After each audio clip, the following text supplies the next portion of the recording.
Hi, Domenica here from easysewingforbeginners.com. In this video today I'll be showing you an easy way to transfer your embroidery images or patterns onto your fabric ready for embroidering. So this is the second video in the Hand Embroidery for Beginners series, and you can find this pattern to download for free on my website, so you can either check the description box on YouTube for the link or check under the video on my website for the link to that free pattern as well. Okay, so to get started you'll need the pattern printed off, or whichever pattern that you are using. Today I'll be using a water erasable fine tip pen. Okay, I'll be using a cotton fabric, and because my fabric is a little bit thinner, I've just backed it with a lightweight interfacing.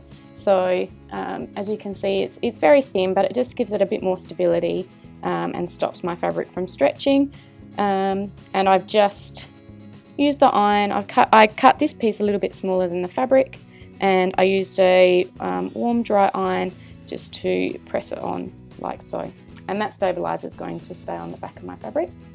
And usually you can stick your pattern and your fabric up on a window so you have a light source from behind, but because I tend to do a lot of my crafting at night time, I don't have that light source coming from outside. So I've worked out a way where I can use my iPad, or you can use a tablet of any kind, to provide that light behind so I can trace the images onto my fabric. Okay, so what I like to do is I bring up a blank page in a word processing document. So I'm just using Pages on my iPad, but you can use Google Docs or anything that provides you with a nice white bright screen. Okay, and I make the screen as bright as it will go, and then simply place your image on your piece of paper over the screen, and then you place your fabric over the top. Now, because the lights are so bright around me, it's hard to see, so I'm going to try dimming the lights, and then I'm going to be using my water erasable pen to trace my patterns.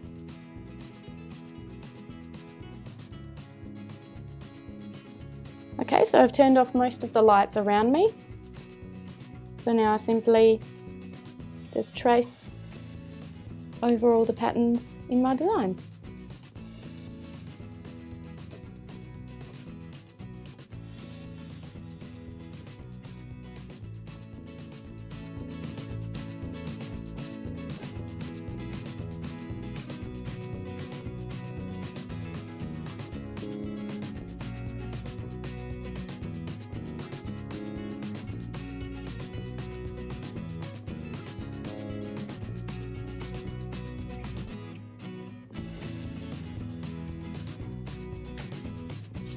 And there you have it, there's my trace design, all ready to hoop up and embroider.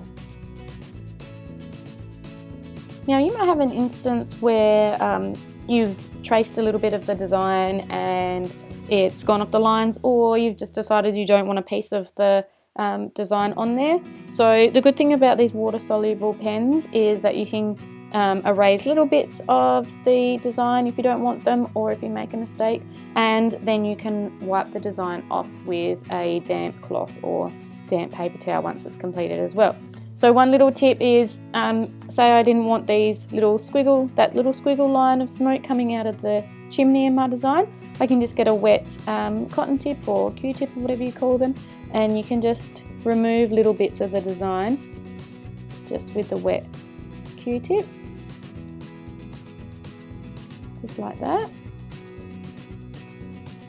And once you've finished your embroidery, then you can use the damp cloth or the damp paper towel to just remove those lines.